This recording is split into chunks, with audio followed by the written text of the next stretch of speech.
अब जो आप पुराना नियम सोच रहे हैं वैसा नियम नहीं है। जमीन का जो रजिस्ट्री होता है, जमीन का जो खरीद बिक्री होता है, उसका जो है उसमें हो गया संशोधन, बदल गया नियम।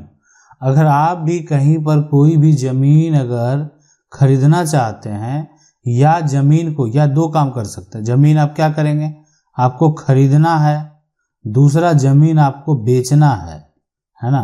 तो अब नियम बदल चुका है, यानी जमीन खरीदने और बेचने में जो है जो नियम है उसमें संशोधन कर दिया गया है, और जो इसका अध्यादेश है उसको भी मंजूरी दे दिया गया है।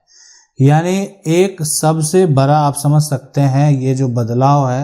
अब इस बदलाव का क्या प्रभाव होता है, इस सबके मन में सवाल होगा, इसलिए कि बहुत लोगों के द्वारा जमीन जो है वो खरीदा गया होगा और अभी तक वो जमीन की रजिस्ट्री नहीं कर पाए होंगे, या जमीन का जो एक तरह से रजिस्ट्रेशन प्रक्रिया है, जो बैनामा है, जो केवाला है, वो आपको प्राप्त नहीं हुआ होगा।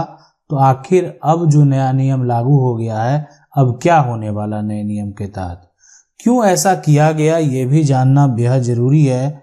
और जो ये एक तरह से जो चेंजेज किए गए हैं, क्या इससे लोगों को फायदा होगा और किसको नुकसान होगा, किसको फायदा होगा।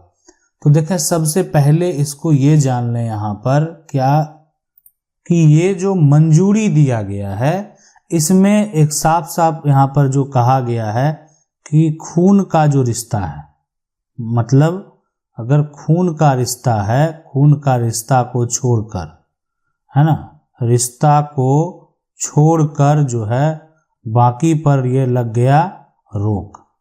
आखिर इससे क्या होगा, ठीक है, यानी क्या इससे सरकार को नुकसान हो रहा था, क्या इससे राजस्व का नुकसान हो रहा था, ऐसा करने की जरूरत क्यों थी।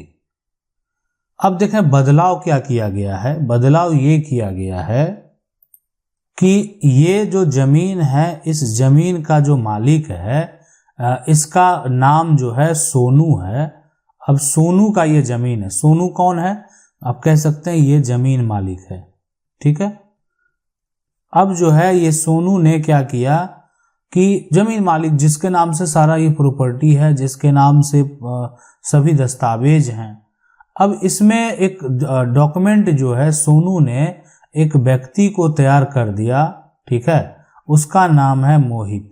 अब मोहित जो है उसके नाम से सोनू ने एक दस्तावेज बना दिया, और यानी आप कह सकते हैं उस दस्तावेज का नाम है यहाँ पर पावर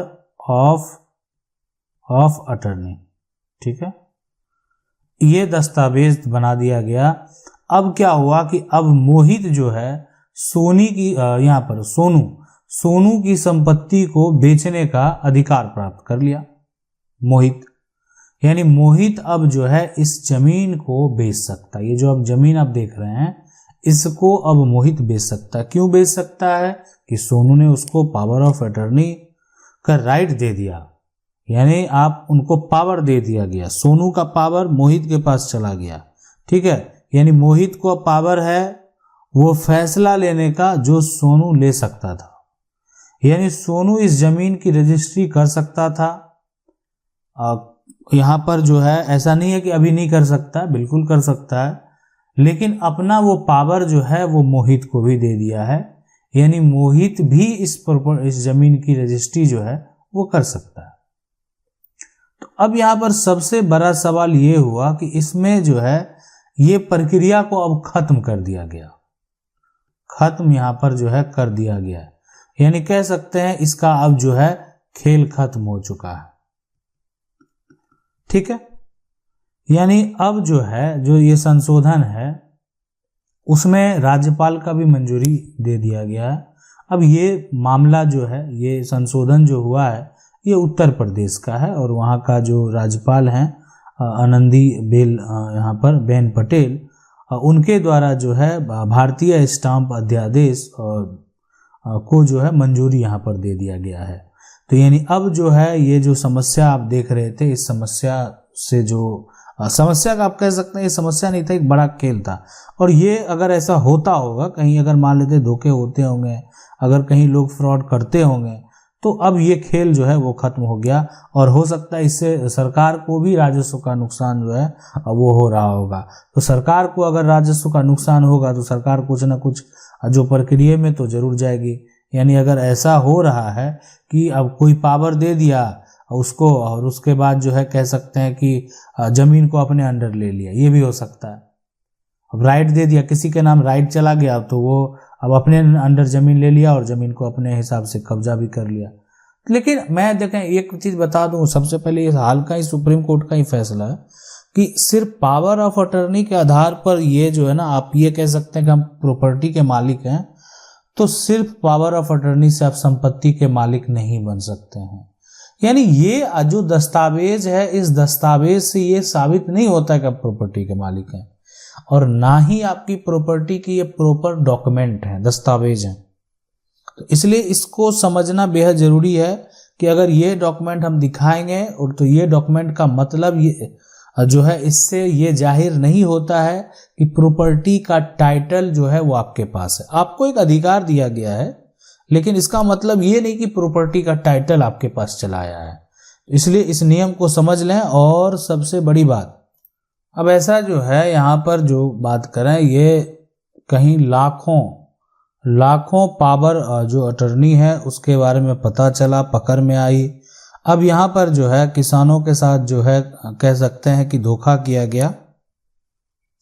किसानों को जमीन का भुगतान किया गया, लेकिन उसको जो रजिस्ट्री है, ठीक है, उसको रजिस्ट्री के जो बजाय है ना, उसको पावर ऑफ अटर्नी दे दिया गया। तो ये जो किया गया यहाँ पर, ये अब जो है बंद होने वाला है, बंद हो गया, इस पे मोहर लग गया है।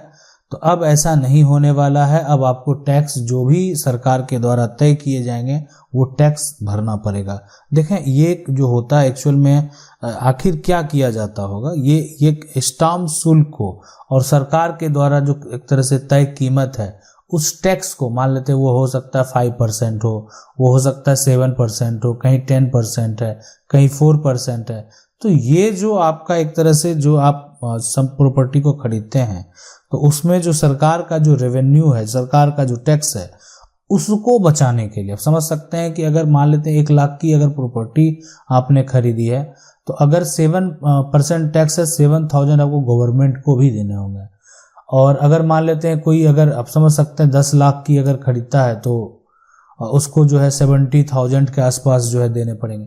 तो ये अगर यहाँ पर जो है अगर 10% देने होंगे तो यहाँ पर ये जो वैल्यू है इसको बचाने के लिए भी ऐसा किया जाता था कि पावर ऑफ अटर्नी जो है वो 100 रुपीज़ के स्टाम्प पर तैयार करके और उसको दे दिया जाता था।